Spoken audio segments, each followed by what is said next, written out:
Amém? Números 26. O texto que nós abordamos e tiramos algumas coisas no culto passado, Números 25, foi um texto muito proveitoso e muito bem aplicável para a nossa vida e também para a nossa realidade. Hoje nós vamos, a partir do 26, já finalizando o livro de Números,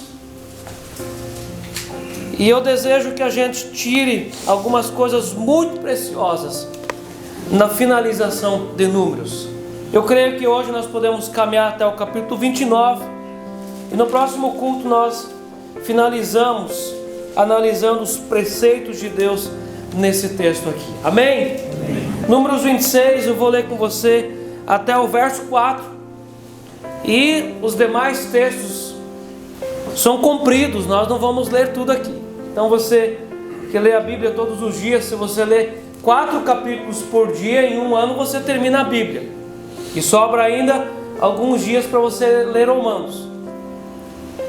Então, se você ler a Bíblia todos os dias, pelo menos uma vez por ano, você sempre vai passar por esse texto e você vai analisar ele. 26, 1 ao 4, o texto começa falando assim: passada a praga. Por que Deus colocou a praga sobre o povo? Nós temos 2 pecados significativos aqui, que levaram a uma blasfêmia do povo em relação a Deus, que é espírito de prostituição e idolatria. São 2 pecados que podem levar uma pessoa a uma blasfêmia contra a presença de Deus. Então nesse texto aqui a gente vai ver a praga consumindo 24 mil pessoas, que foram consumidas. Nós não sabemos se essa praga foi uma doença, se essa praga foi úlcera, se essa praga foi algo fulminante, mas 24 mil pessoas Deus matou. Mais ainda, esses príncipes aqui no verso 4 que foram enforcados, e ainda esses 2 ali que foram transpassados por uma lança. Os 2, o príncipe e a princesa, que foram mortos pela lança de Finés. Então isso aí foi uma praga, e Deus corrigiu o seu povo com castigo. Passada a praga, falou o Senhor a Moisés e a Eleazar, filho de Arão, o sacerdote, dizendo: levantai o censo de toda a congregação dos filhos de Israel, da idade de 20 anos para cima, segundo as casas de seus pais, todo que em Israel for capaz de sair à guerra. Moisés e Eleazar, o sacerdote, pois nas campinas de Moabe, ao pé do Jordão, na altura de Jericó, falaram aos cabeças de Israel, dizendo: contai o povo da idade de 20 anos para cima, como o Senhor ordenara a Moisés e aos filhos de Israel que saíram do Egito. Amém? Depois a gente continua. Nós vamos ver que entre o capítulo 25 e o capítulo 26 há uma transição de tempo aqui. E como é importante nós entendermos os ciclos da nossa vida, entendendo os ciclos a partir das Escrituras. O texto do capítulo 25 vai falar de praga. Deus derramou juízo no meio do povo. A paciência de Deus se esgotou. Da mesma forma também acontece nos dias de hoje, porque Deus não muda. Então, se nós andamos em pecado, Deus nos corrige com pequenos juízos, com avisos, com palavra, e nós não ouvimos, então certamente cairá sobre nós um castigo maior. A palavra castigo significa purificação por meio de sofrimento. Então Deus precisa nos purificar por meio de sofrimento, se nós não nos deixamos purificar por meio de entendimento. O capítulo 25 fala dessa praga, mas quando nós vamos olhar o ciclo, um ciclo terminando e começando um outro ciclo, nós olhamos aqui para a misericórdia de Deus, porque o texto diz: passada a praga, falou o Senhor a Moisés e a Eleazar. Deus voltou a falar de novo com o povo. Entre os capítulos 25 e 26 há uma transição, Isso também lembra a transição entre os capítulos 14 e 15, aqui do texto de Números. Você pode conferir em casa que também há uma praga, Deus fere com praga, e logo depois que o preço foi pago, Deus volta atrás e Deus derrama misericórdia sobre essas pessoas. Ambos os casos, o Senhor passou do julgamento para a misericórdia. O que nós gostamos mais? De julgamento ou de misericórdia? Eu amo a misericórdia.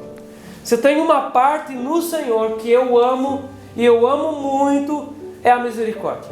Você pode ter certeza que todas as manhãs eu peço para Deus por misericórdia. E diga-se de passagem, eu vivo escorado na misericórdia. De verdade, porque se fosse pela justiça eu estava lascado. Então clame pela misericórdia. Meus irmãos, a misericórdia no Senhor perdoa os nossos pecados. A misericórdia tem paciência da nossa casa. A misericórdia. Se não fosse a misericórdia. Então nós vemos aqui Deus derramando praga, porque Deus é justo, é necessário. Mas logo depois, as misericórdias do Senhor voltam outra vez sobre o povo. Nós estamos aqui por causa da misericórdia de Deus. Nós precisamos cuidar muito com essa teologia do merecimento. Eu tomo ceia porque eu mereço. Ninguém merece tomar ceia. Eu estou na igreja porque eu mereço. Ninguém está aqui porque merece. Eu sou abençoado porque eu mereço. E se nós não cuidarmos do nosso coração, nós começamos a navegar nessa linha de pensamento do merecimento. Eu tenho isso porque eu mereço. Eu tenho uma família porque eu mereço. Eu tenho isso porque eu lutei. Então nós começamos a nos colocar no lugar de Deus. E se uma hora dessas Deus dá realmente, entregar o volante da vida para mim e para você e dizer assim, agora vai, seja Deus da sua vida. Aí acabou. Aí é problema. Aí nós somos muito atrapalhados. Nós não conseguimos levar as coisas sozinhos. Nós precisamos de Deus. Se nós estamos aqui, é por causa da misericórdia. Então, nós falamos da misericórdia, do julgamento para a misericórdia, do castigo para a promessa. Pecado, disciplina e promessa de novo.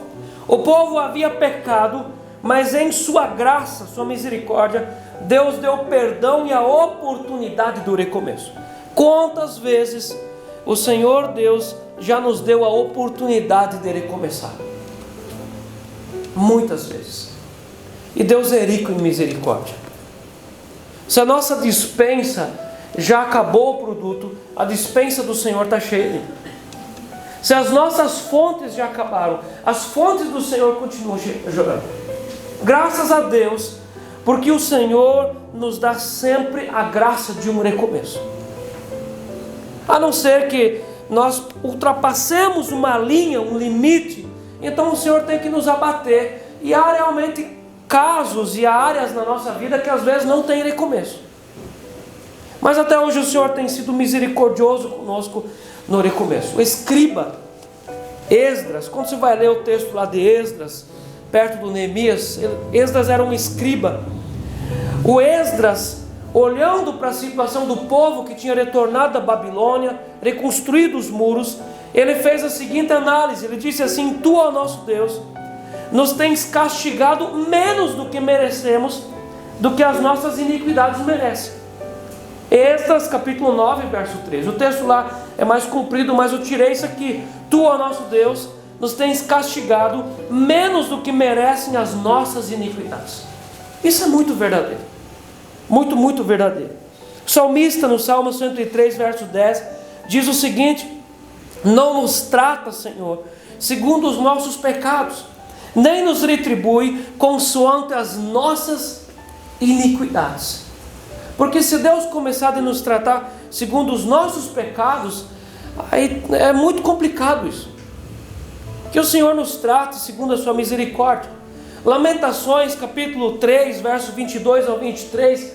Lamentações é um livro escrito pelo profeta Jeremias. E o Jeremias, ele viveu essa cena da tomada de Jerusalém, do povo sendo levado para a Babilônia por causa de juízo.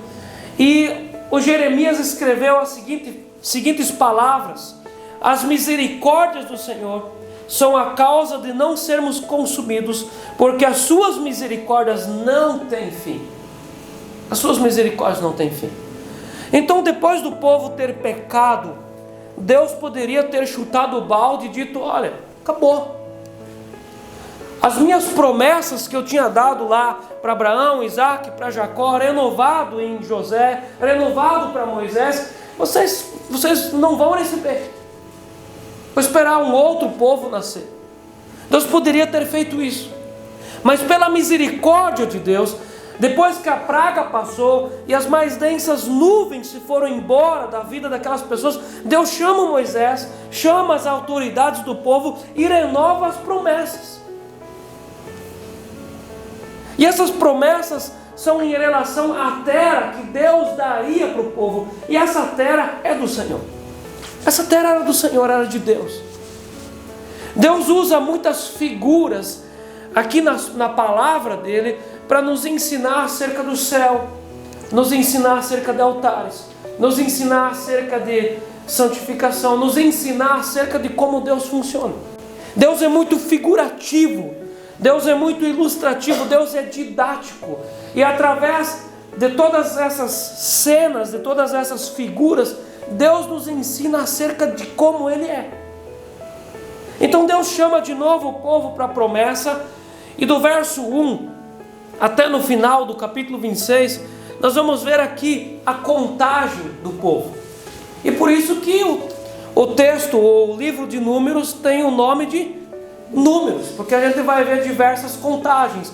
Lá no capítulo 3 tem lá uma contagem de todas as tribos, tem a contagem dos levitas, dos sacerdotes, e aqui no capítulo 26 vai ter uma nova contagem, e Deus fala para Moisés: aprontam-se, preparam-se, para que vocês entrem na terra prometida. É necessário fazer uma contagem. Deus manda levantar um censo aqui. Levantai o censo no verso 2. Moisés precisava saber quantos homens havia com 20 anos ou mais que podiam servir no exército, levantar um censo. Então tem dois propósitos nesse censo: levantar o censo para saber quantos homens que haveriam no exército, para pegar em espadas. E o segundo propósito era contar as pessoas, para ver quantas famílias haviam para serem instaladas, assentadas na terra prometida. Meus irmãos, a palavra de Deus fala de batalha, fala de luta, fala de guerras. O apóstolo Paulo em Efésios 6 fala que a nossa batalha não é contra carne e sangue, não é contra pessoas, mas é contra o mundo espiritual. E através dessa encenação de exércitos, Deus nos ensina que a batalha ou a vida cristã é uma batalha. Nós precisamos entender que é uma luta. Essa luta hoje não é contra pessoas, mas ela acontece no campo dos pensamentos, da filosofia, dos sofismas, das frases, dos pensamentos, dos livros, das defesas. Quando o apóstolo Paulo luta com os falsos mestres, quando o apóstolo João luta contra os falsos mestres, ele não luta com espada, não luta com estratégia de luta, mas luta com palavras. E nós precisamos defender esse território chamado nosso coração. Defender esse território chamado reino de Deus, que foi colocado dentro da nossa alma. Nós precisamos defender. Então, quando nós olhamos para essa situação aqui, Deus poderia ter dito assim: olha, não precisa contar soldado, eu vou dar conta, eu vou dar vitória para vocês. Mas como Deus é um ser inteligente e Ele conta com a nossa capacidade de entendimento, Ele manda contabilizar quantos soldados que tinham.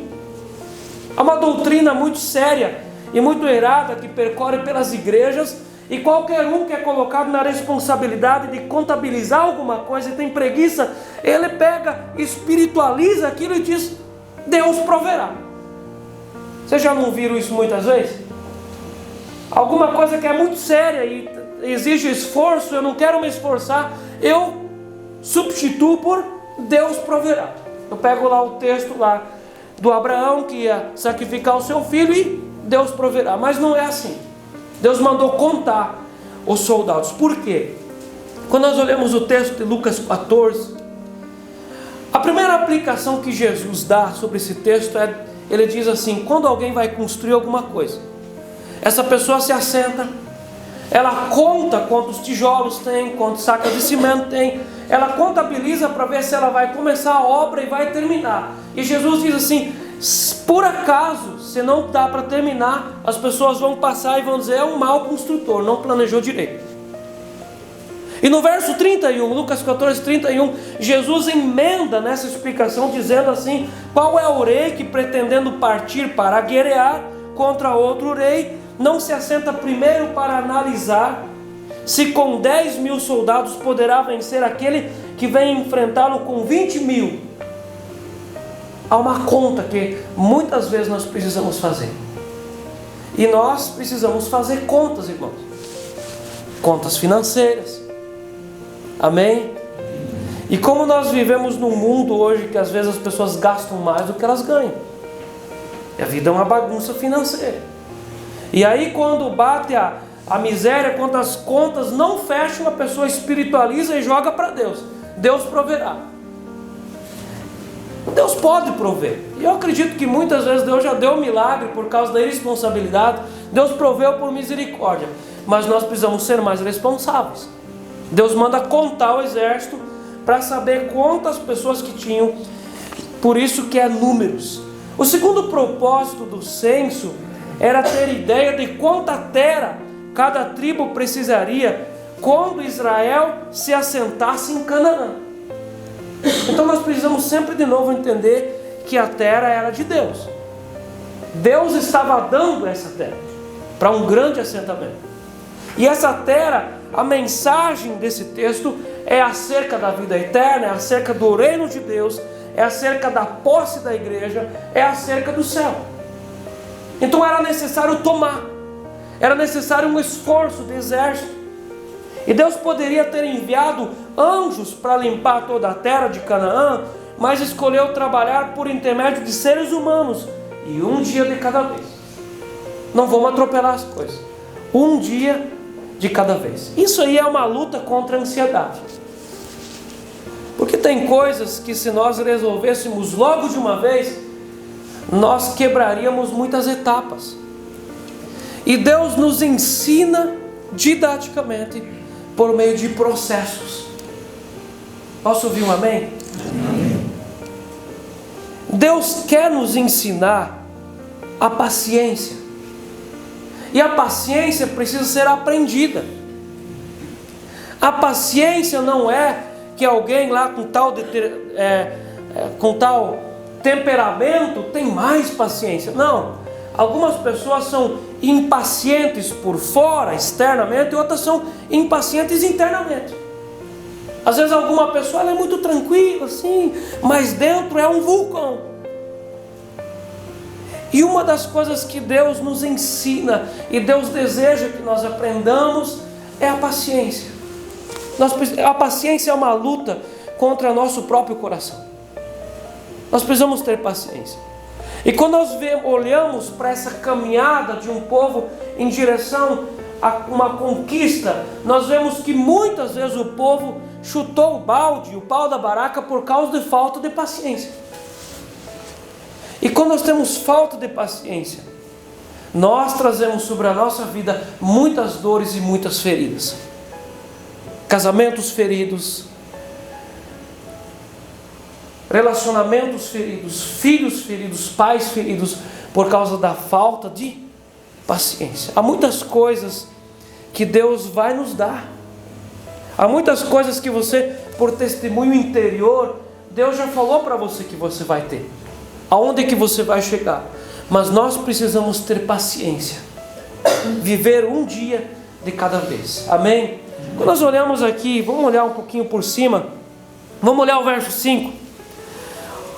O verso 5 diz assim: Rúben, o primogênito de Israel, os filhos de Rúben, Enoque, a família dos Enoquitas, de Palu, família dos Paluitas, de Hezron, família dos israelitas, e vai indo, verso 7 diz assim: são essas as famílias dos rubenitas, os que foram deles contados, foram 43.730. Aí você pode imaginar que uma tribo só já tem o tamanho de uma cidade. Nessa cidade talvez tenha alguns habitantes a mais, mas uma cidade, uma tribo, tinha o tamanho de uma cidade. E a contabilidade vai indo: Ruben, no verso 9, os filhos de Eliabe; 12, os filhos de Simeão, os simeonitas; 15, os filhos de Gad; 19, os filhos de Judá; 21, os filhos de Pérez; 23, os filhos de Issacar; 26, os filhos de Zebulão; 28, os filhos de José; 30, são esses os filhos de Gileade; 34, são estas as famílias de Manassés; 35, são esses os filhos de Efraim; 38, os filhos de Benjamim, que era o menino mais novo, o caçulinha lá do papai Jacó.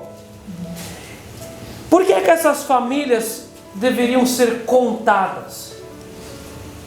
Porque Deus tem um coração de justiça. Então Deus não daria um lugar geográfico, uma terra maior para uma tribo pequena.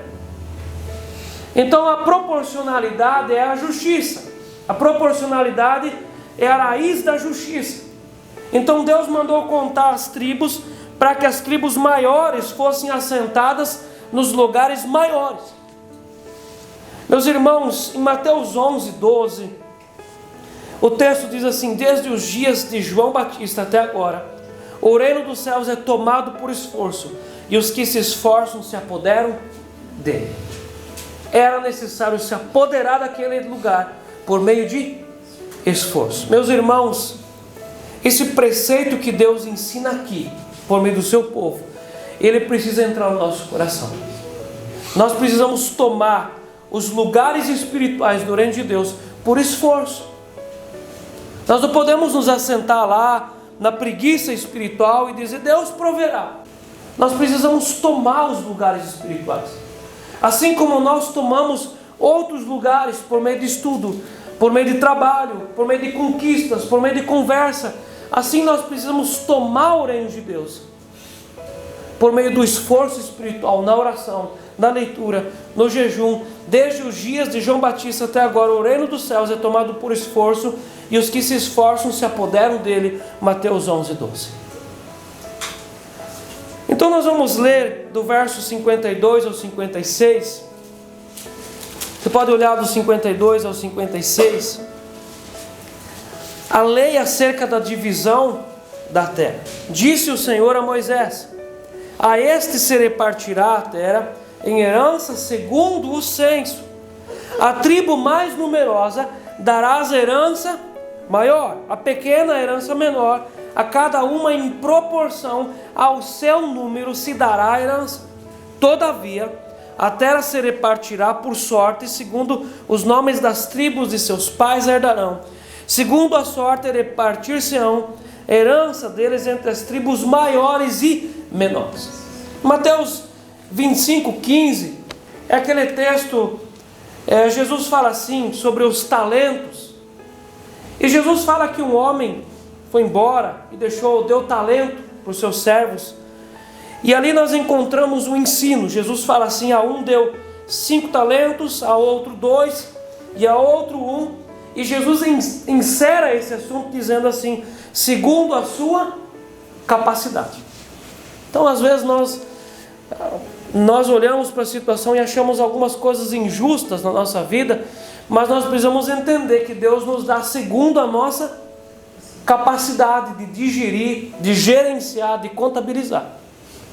Nós encontramos esse preceito nas duas coisas aqui, tanto na contagem do exército, porque do tamanho do exército era necessário saber o número para saber se esse exército poderia digerir um exército inimigo, e a proporcionalidade das tribos para entender qual tribo ocuparia qual região, e segundo a sua capacidade. Ninguém receberia mais ou menos. Antes das batalhas, Moisés já preparou cada tribo para a entrada em Canaã. E Moisés mesmo, sabendo que não entraria em Canaã, ainda assim preparou os que entrariam. Moisés sabia que ele não ia entrar. E você lembra por quê? Porque lá em Meribá ele não falou com a rocha como Deus mandou. Ele bateu, ele espancou a rocha. E isso foi mal aos olhos do Senhor. Isso é consequência. Mas me admiro dessa capacidade espiritual do Moisés de saber que ele não entraria na terra prometida, mas ele não ficou ali com o espírito amargoso, rançoso, chutando as coisas, dizendo: eu também não participo mais, porque se eu não entrar também ninguém entra. Ele, sabendo da consequência da batida, ele continuou no projeto de Deus. Meus irmãos, quando nós às vezes atropelamos as coisas e Deus coloca consequência na nossa vida, não é para a gente azedar o coração. Nós precisamos continuar alegres na obra de Deus. E muitas vezes nós vamos perder coisas porque nós agimos mal. E Moisés, mesmo sabendo disso, ele continuou arrumando as coisas, entrou no projeto de Deus e continuou no projeto de Deus. Amém?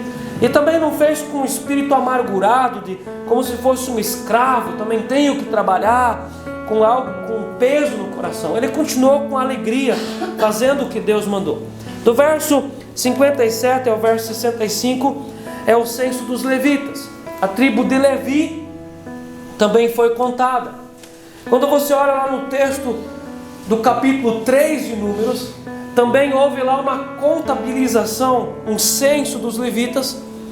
E lá naquele momento, a tribo dos levitas era de 22 mil homens.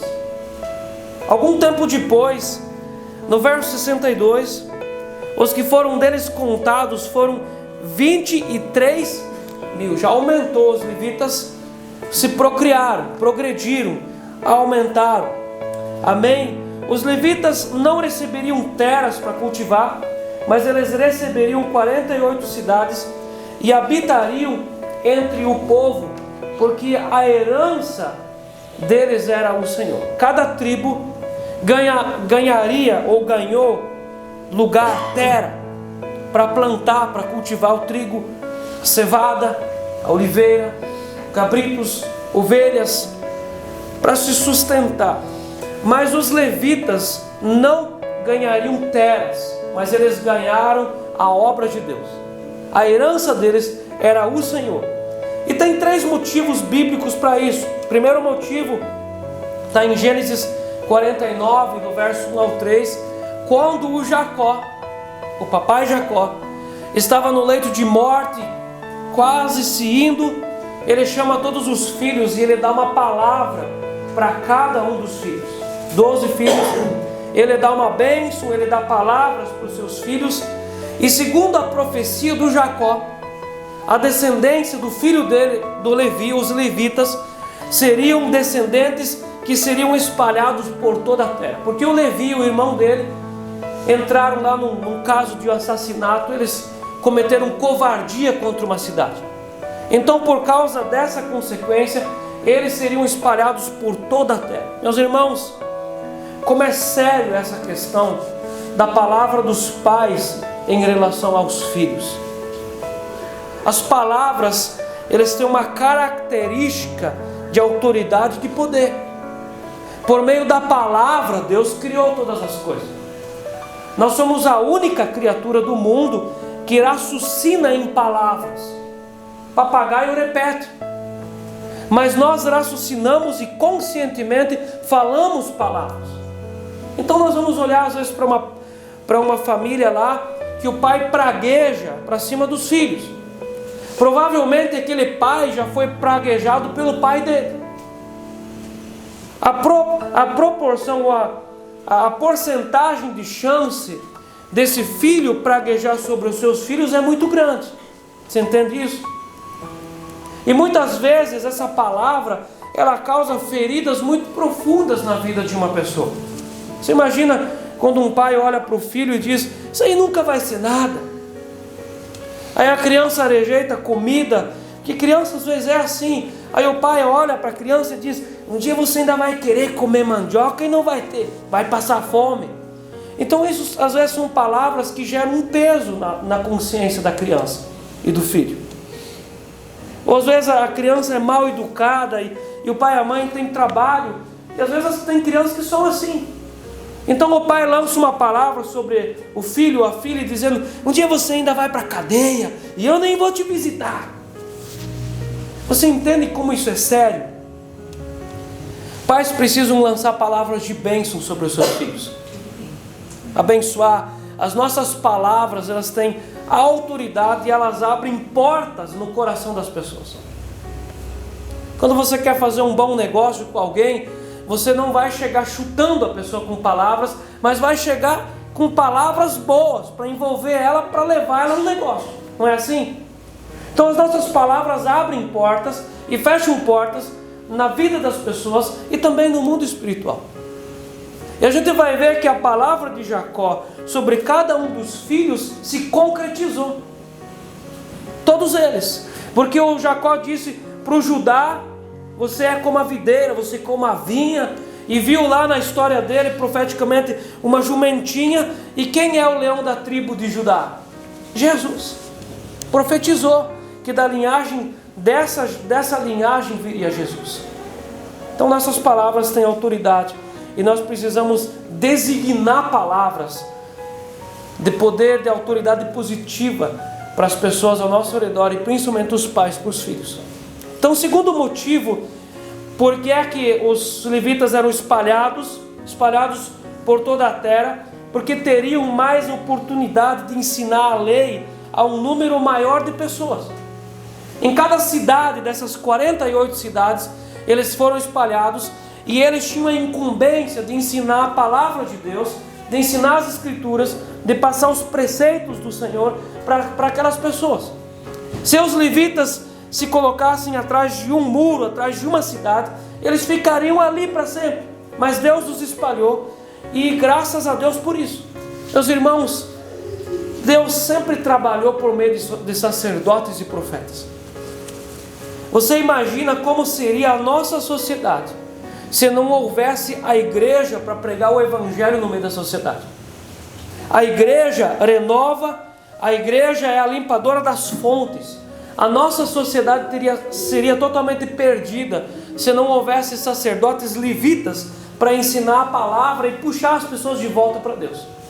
Então essa era a incumbência dos levitas. Em terceiro lugar, Deus era a herança dos levitas. Em Cristo, todos nós somos sacerdotes levitas, e o Senhor é a nossa herança.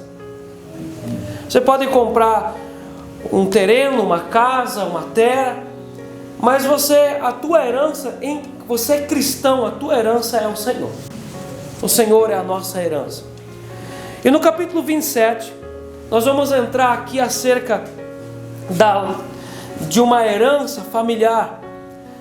E heranças, não apenas heranças físicas, são passadas de geração para geração. Então há um crédito de herança, de passado de geração em geração, que pode ser um crédito negativo ou um crédito positivo.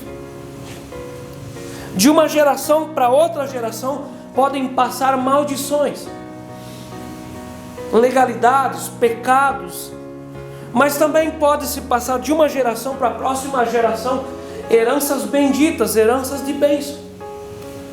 E nós somos a geração que precisamos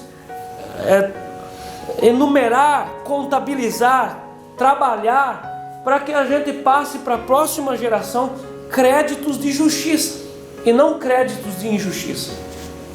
E nós temos nas nossas mãos e na nossa forma de viver essa possibilidade e essa autoridade. Então nesse caso aqui, tem um caso aqui de uma casa. Eu quero ler com você rápido esse texto. Que não havia nascido aqui filho homem, mas pela lei de Deus, a herança passava de pai para filho, e não passava de pai para as filhas, porque as filhas recebiam o dote de casa, para começar a sua vida, Então o marido que elas casavam, esse marido recebia de casa a terra.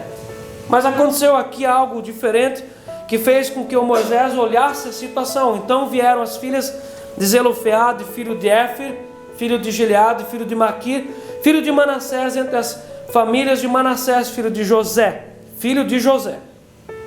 São esses os nomes das suas filhas: Macla, Noa, Rogla, Milca e Tirsa. Quem tiver dificuldade para escolher nome para filhos, pode olhar aqui. Esses nomes aqui com certeza são bíblicos. Verso 2: apresentaram-se diante de Moisés e diante de Eleazar, o sacerdote, diante dos príncipes e diante de todo o povo, à porta tendo a congregação, dizendo: nosso pai morreu no deserto e não estava entre os que ajuntaram contra o Senhor no grupo de Corá, mas morreu no seu próprio pecado e não teve filhos, não teve filho homem. Por que se tiraria o nome do nosso pai do meio da sua família, porquanto não teve filhos? Dá-nos possessão entre os irmãos de nosso pai. Moisés levou a causa delas perante o Senhor. Então esse aqui é o segredo dos grandes homens e mulheres do Senhor. Levou a causa diante de Deus. Então quando uma pessoa é curta em algumas coisas, não tem paciência, provavelmente ela vai tropeçar e causar uma confusão de injustiça. Se essa causa viesse para Moisés e Moisés olhasse para aquela causa e diria assim: não, Deus falou e está falando, vocês vão ficar sem terra e a terra do pai de vocês vai se perder. Ele causaria ou não causaria um ato de injustiça? Por isso que muitas causas, ou quase todas, ou todas, nossas causas devem ser levadas diante do Senhor, gente. Então o texto lá nos Salmos diz que o travesseiro é um bom conselheiro. Essa palavra, ela é séria. Não é o conselheiro, não é o travesseiro que nos aconselha, mas o Espírito Santo nos dá saídas para muitas situações. Se o Moisés faria como tinha sido dito, ele cometeria uma injustiça. Mas ele levou diante de Deus, verso 6, e disse o Senhor a Moisés: as filhas de Zelofeade falam o que é justo, e certamente lhes darás possessão de herança entre os irmãos de seu pai, e farás passar a elas a herança de seu pai. E essa atitude, verso 8, falarás aos filhos de Israel, dizendo: quando alguém morrer e não tiver filho, então fareis passar a sua herança à sua filha. Essa situação fez com que se olhasse diferente para todas as outras situações. Muitas situações nós não devemos analisar pela lei, mas sim pela misericórdia. Muitas situações, se nós analisarmos pela lei, nós vamos ferir, machucar. Mas quando nós analisamos pela misericórdia, como esse caso aqui foi analisado, Deus trouxe justiça para todos, e inclusive contemplou outros casos que também eram casos de um homem que não teria filho homem, mas apenas filhas. Isso acontece até hoje, e Deus fez justiça em misericórdia nesse caso. Do verso 1 ao 11, no capítulo 27, nós vemos isso. Do verso 12 em diante, Deus prediz a morte de Moisés. 27:12, Deus prediz a morte de Moisés. E no verso 18, o título desse quadro é: Josué designado sucessor de Moisés. Você vê quantos temas que esses textos nos dão? Então a substituição, ela não é inteligente. A sucessão é sábia. Quantos casos que nós vemos que um pai falece e o filho substitui e põe tudo fora. Mas a sucessão, ela é sábia, ela é de Deus. Então quantas vezes nós vemos que uma igreja vai bem, mas um pastor é substituído pelo novo, descamba tudo, porque há um solavanco muito grande. Não é apenas um estilo de ministério, mas às vezes muda o espírito de ministério. Então Deus não poderia dar um solavanco nas coisas. teria que haver uma transição suave e tranquila. Então era necessário um sucessor, não um substituto. Então é um preceito muito importante para a nossa casa, para a nossa família, para as coisas. Nós precisamos pensar não em substituição, mas em sucessão. E o Josué aqui é um sucessor de Moisés. Mas por que Josué? Porque o Josué era um menino, era quase o diácono de Moisés. Ele andava sempre junto com Moisés. Na primeira subida ao Sinai, o Josué estava junto para subir e para descer. A Bíblia diz que o Moisés entrava na tenda para falar com Deus e a presença de Deus se apresentava ali. O Josué estava à porta cuidando. Então o que esse menino ouviu durante esses 40 anos não dá para contar, mas era muita coisa. Então o único que estava preparado espiritualmente, psicologicamente, totalmente preparado para assumir a sucessão do Moisés era o Josué. Ele era o odre que não estava trincado de dentro para fora. Ele era o odre preparado para isso.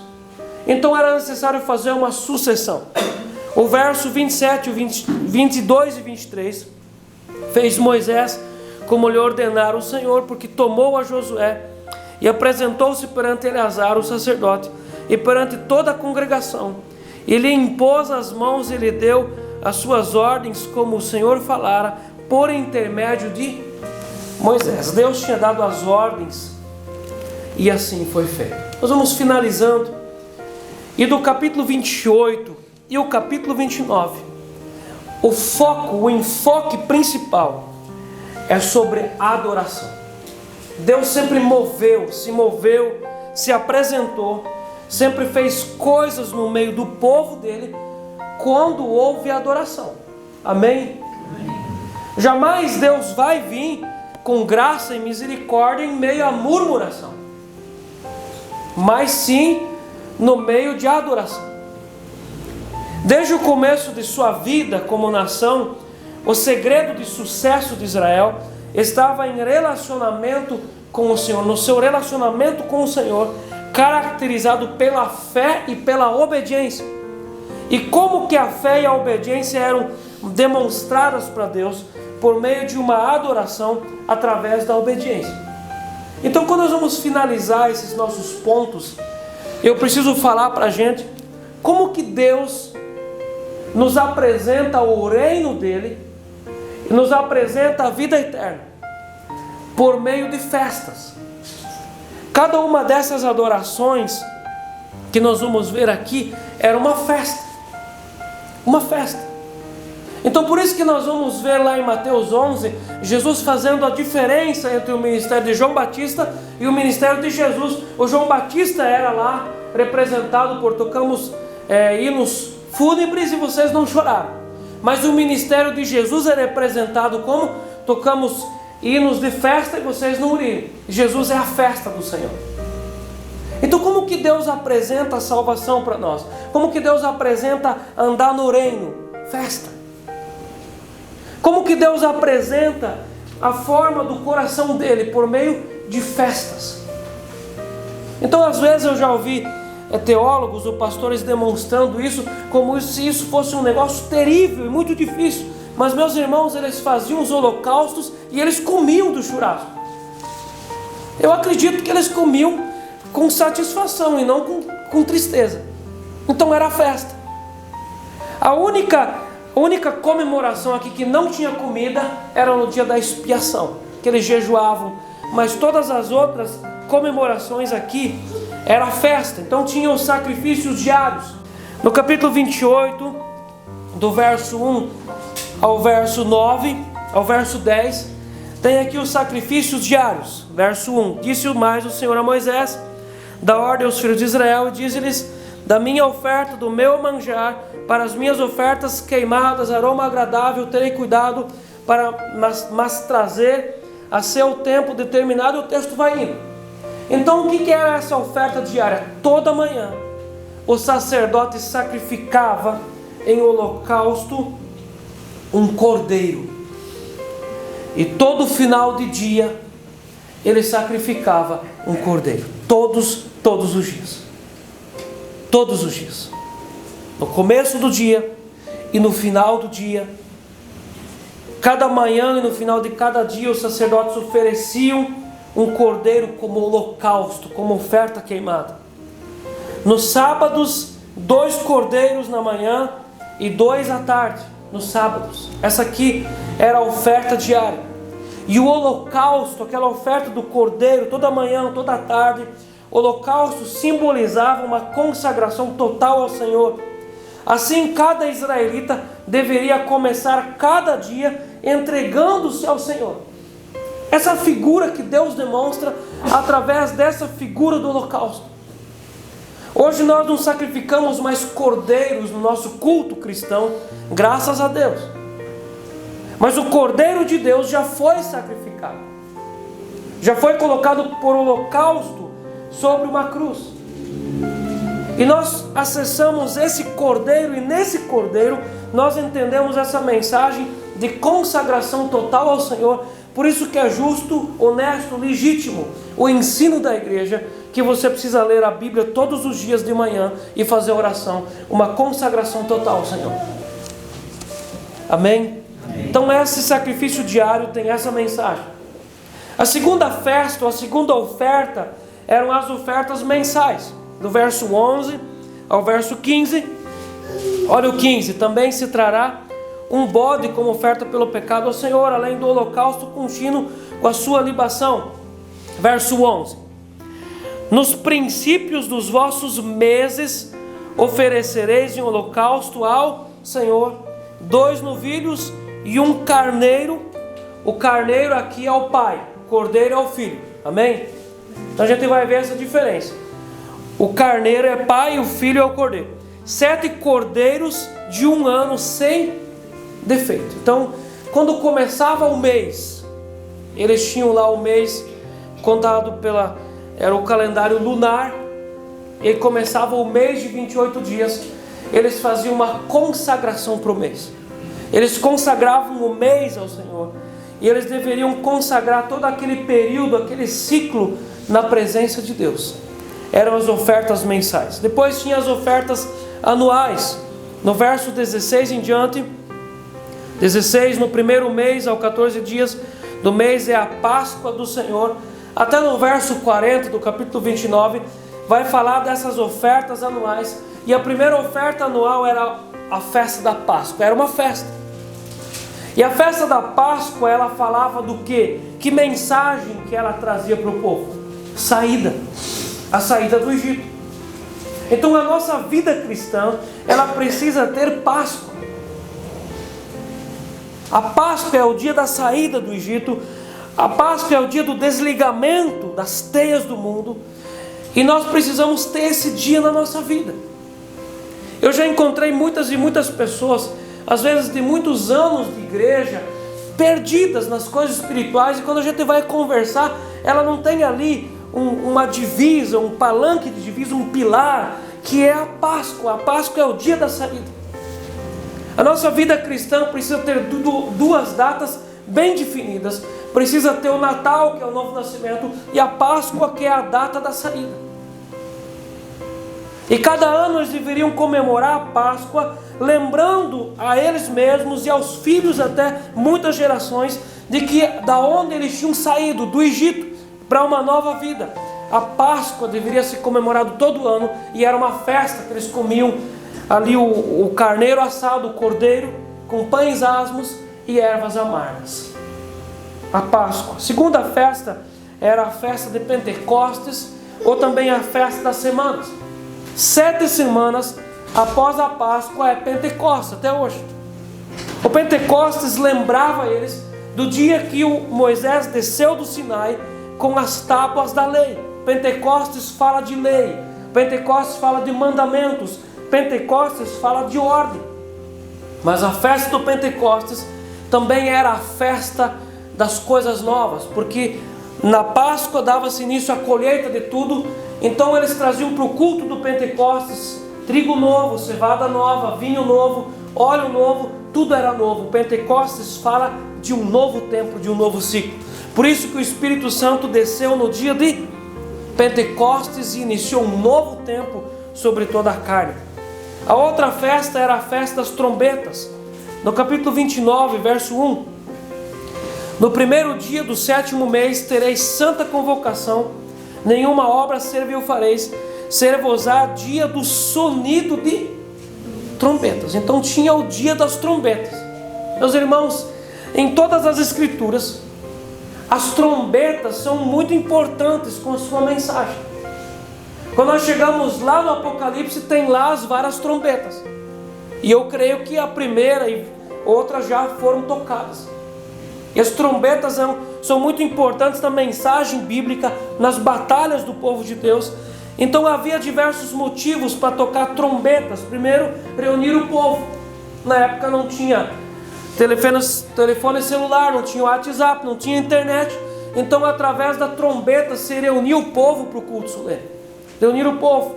A trombeta também era o soar de um alarme e também era anúncios de batalhas. Mas eles também tinham uma outra festa, uma outra comemoração, um ato de adoração, que era o dia da expiação, que era a festa da remissão. E naquele dia o povo não comia, o povo jejuava. Então essa era a única comemoração no Antigo Testamento que as pessoas realmente tinham obrigação pela lei de jejuar. Era um dia que ninguém comia, era o dia da expiação. E tinha também a festa dos tabernáculos, que era também a festa da colheita junto com Pentecostes. E a festa dos tabernáculos, ela nos dias de Jesus, ela era uma junção junto com a Páscoa e junto com Pentecostes. Tabernáculos, as pessoas traziam, o povo que vinha para a festa trazia folhas de árvores, de coqueiros, e eles se acampavam nas ruas de Jerusalém durante uma semana, lembrando os 40 anos que eles tinham andado no deserto. Era a festa dos tabernáculos, lembrando que Deus tinha sustentado eles com o pãozinho do céu e com a água da rocha todo aquele tempo. Amém? Meus irmãos, toda essa comemoração, nessas festas específicas, cada ano, durante todo um ano, nas festas oficiais, eram imolados 113 novilhos, 32 carneiros e 1086 cordeiros. Meus irmãos, às vezes nos parece que era mais fácil, mas não era, porque era necessário comprar esse carneiro, esse cordeiro, esse novilho. Então tudo isso significa uma profunda adoração com tudo que as pessoas tinham, com a vida delas, com a alma. Tudo estava envolvido para se consagrar ao Senhor. E essa é a forma que Deus se revela e se demonstra no Antigo Testamento para encaminhar-nos ao Novo Testamento da graça, por meio de altares e festas, porque Deus é um ser alegre, um ser festivo. Fala de trombetas, ao ressoar da última trombeta, fala de comida, então fala de mesa, fala de unidade, fala de povo e fala de adoração. Amém?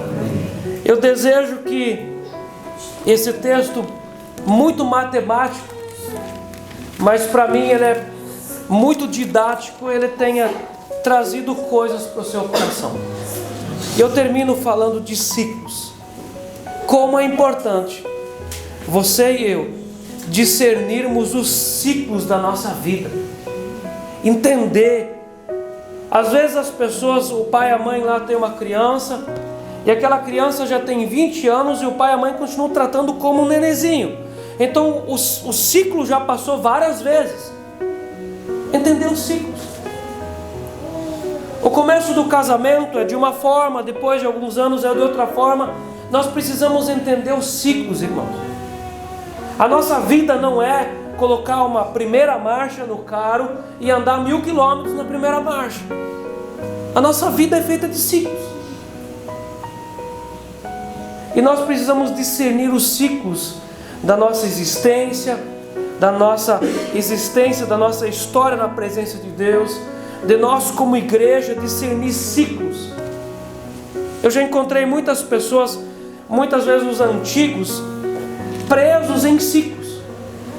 Então a igreja já mudou muitas vezes, o ciclo já mudou, às vezes o ministério já desenvolveu, e estão lá os antigos ainda presos lá, dizendo assim: mas o tempo bom era quando nós cantávamos os hinos. E não tinha nem violão, pastor. Nossa, aquilo tocava no coração. Mas o ciclo já mudou. Então hoje o ciclo é diferente. E nós precisamos discernir os ciclos. Eu termino falando sobre os dias em que Ageu reconstruiu, ou nos dias de Ageu, quando foi reconstruído o segundo templo. Os jovens bradavam de alegria, porque o templo estava sendo reconstruído.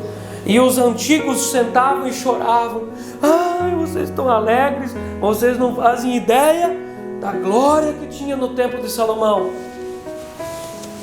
Então às vezes as pessoas estão presas em antigos ciclos, e é necessário cortar esse cordão umbilical para entrar numa outra parte da vida.